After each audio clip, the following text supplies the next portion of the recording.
There is someone in your life who never raises their voice. Someone who smiles at the right moments, nods when they are supposed to, and disappears quietly when the room becomes too much. You probably assume they are fine. You probably assume their silence means peace. But here is what no one is willing to tell you, and what that quiet person has never been able to say out loud. Silence is not always serenity. Sometimes it is the loudest cry a person can make. If you have ever been the quiet one, or if you love someone who is, what you are about to hear may permanently change the way you see them. And more importantly, it may change the way you see yourself. The hidden truth. Most people look at a quiet person and make one of two assumptions. Either they are boring, uneventful, empty, with nothing interesting happening beneath the surface, or they are mysterious, aloof, unbothered, too calm to be touched by ordinary pain. Both assumptions are wrong, both are lazy, and both miss something devastating. The psychological truth is this: quiet people are often the ones who have felt the most, not the least, the most. They have loved deeply enough to be broken by it. They have spoken their truth and been ignored enough times that they eventually stopped speaking it. They have felt things so intensely that silence became the only container strong enough to hold it all. The loudest people in the room are often running from something. The quietest ones have already been found by it. This is the hidden architecture of the quiet soul. They do not go silent because nothing is happening inside them. They go silent because too much is happening, and they have learned, through painful repetition, that the world does not always have the capacity to receive it. The child who cried and was told to stop. The teenager who opened up and was mocked. The adult who expressed love and was abandoned for it. Silence becomes a learned language. Not chosen freely, but built brick by brick from every moment the world responded to their truth with indifference, cruelty, or discomfort. The manipulation mechanism. Here is where the psychology deepens, and where it becomes genuinely dangerous. Because when you are a quiet person carrying immense hidden pain, the world does not meet you with compassion. It meets you with projection. People assume your silence is judgment. They assume your stillness is arrogance. They assume your reluctance to argue is agreement. And so, they begin to use your quietness as a canvas, painting onto it whatever story is most convenient for them. The person who does not defend themselves becomes whatever others decide they are. This is one of the most insidious psychological traps that quiet people fall into, because they have internalized restraint, because they have been conditioned to hold their pain inward. They do not fight back when narratives are built around them. They do not correct the record. They do not perform their suffering for an audience. And so, paradoxically, their dignity is mistaken for coldness. Their depth is mistaken for detachment, and their grief is made invisible by the very composure they develop to survive it. Social environments punish this. We live in a world that rewards the loudest voice, the most dramatic expression, the most public display of emotion. If you bleed quietly, people do not gather around you in concern. They move past you, toward the noise. And so the quiet person bleeds on alone, unseen, carrying wounds that the world never acknowledges because the world only sees what it is shown. This is not weakness on their part. It is the result of a system that was never designed to see them clearly. The power principle. Now I want to introduce you to an idea that may initially seem counterintuitive. The Stoic philosophers Marcus Aurelius, Epictetus, Seneca understood something that most modern people have forgotten entirely. They understood that emotion, when left unexamined and uncontrolled, is not freedom. It is a chain. And they taught that the highest human achievement is not the expression of feeling, but the discipline of it. You have power over your mind, not outside events. Realize this and you will find strength. Marcus Aurelius.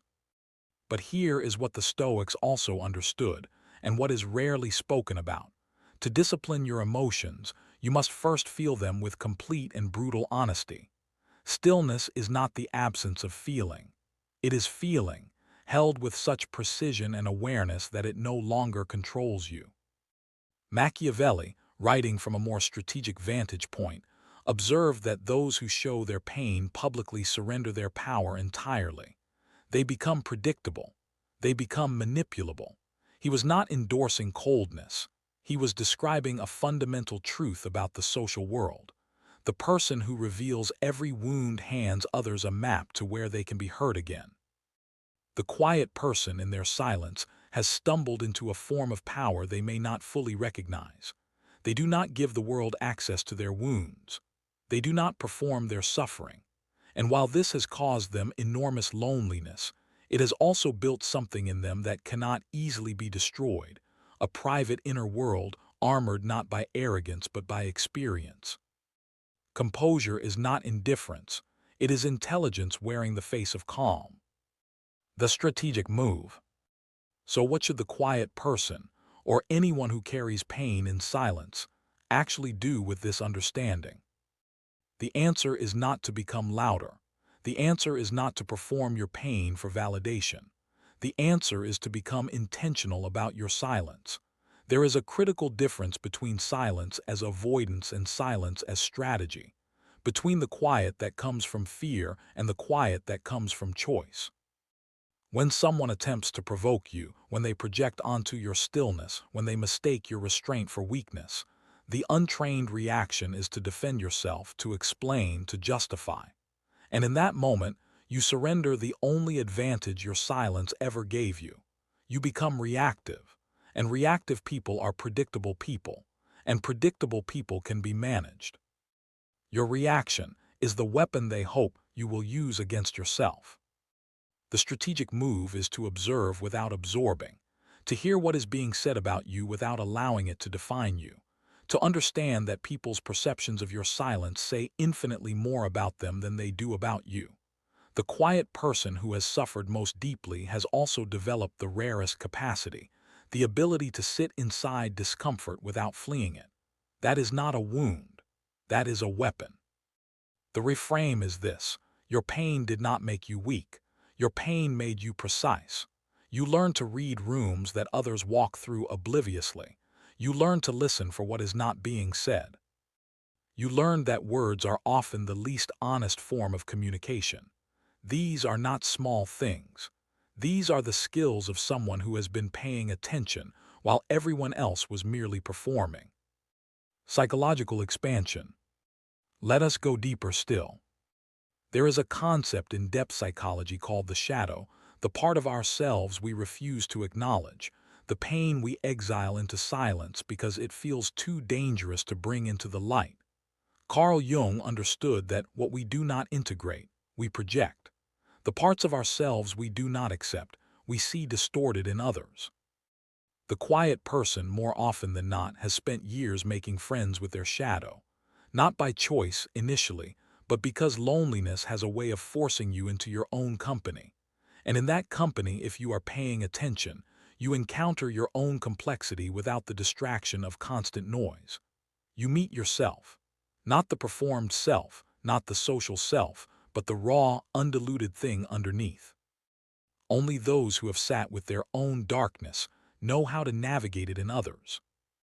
This is why quiet people often possess a startling depth of empathy.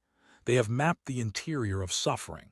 They know what it feels like to need to be seen and to be passed over. They know the weight of an unspoken thing. And so when they encounter that same weight in someone else, even if the other person is laughing, even if the other person insists they are fine, the quiet person knows. Because they have been there. Because they are still there. The tragedy and the gift are the same thing. The wound and the wisdom are woven from the same thread.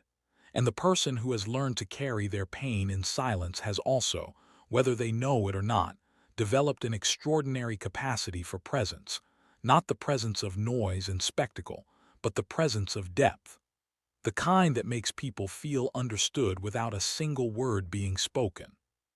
The long game. There is something that history confirms, across culture after culture, century after century. The most enduring power, the kind that outlasts seasons and survives catastrophe, has never belonged to the loudest person in the room. It has belonged to the most disciplined one, the one who understood that patience is not passivity, the one who knew that reputation is built not in moments of triumph, but in moments of restraint.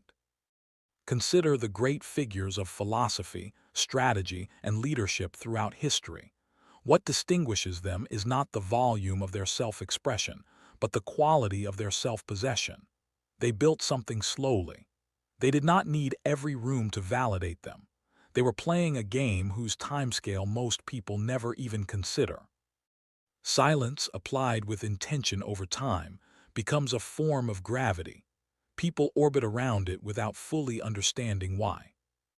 If you are a quiet person who has been made to feel lesser for your quietness, if you have been told you are too reserved, too internal, too difficult to read, understand that what they are telling you is that your depth makes them uncomfortable.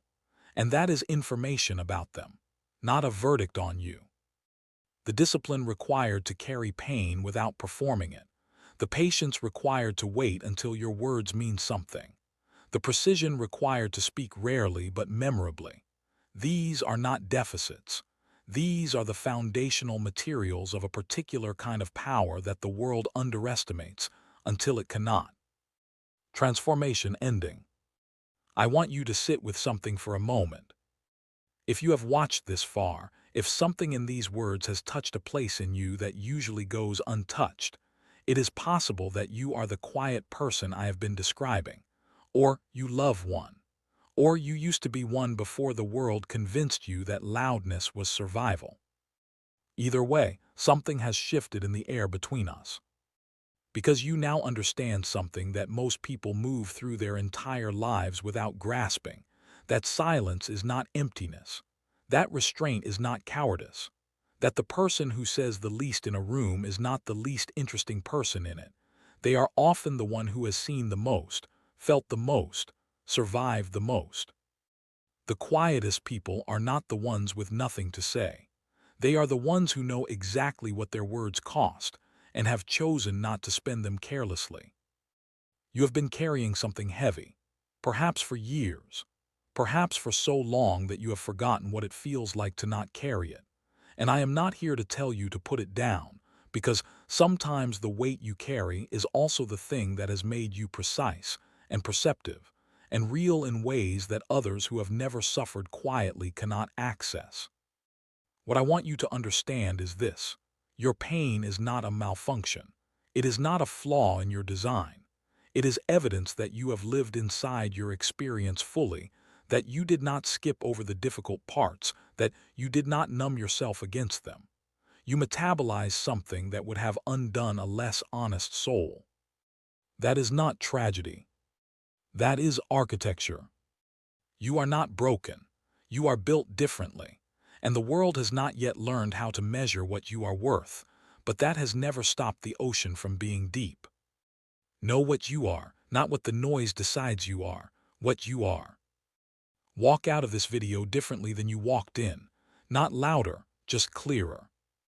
If this video reached something in you, if you have ever been the quiet person who carries more than anyone knows, I want you to do one thing before you leave. Drop these words in the comments. I carry depth, not silence. Let those words be a signal to yourself and to every other quiet person watching that you were here, that you are seen, and that you are not alone in what you carry. Like this video if it moved something in you. Subscribe if you want more of this kind of truth. And share it with someone who has always said less than they feel, because they deserve to know that their silence has always been more powerful than the world gave them credit for.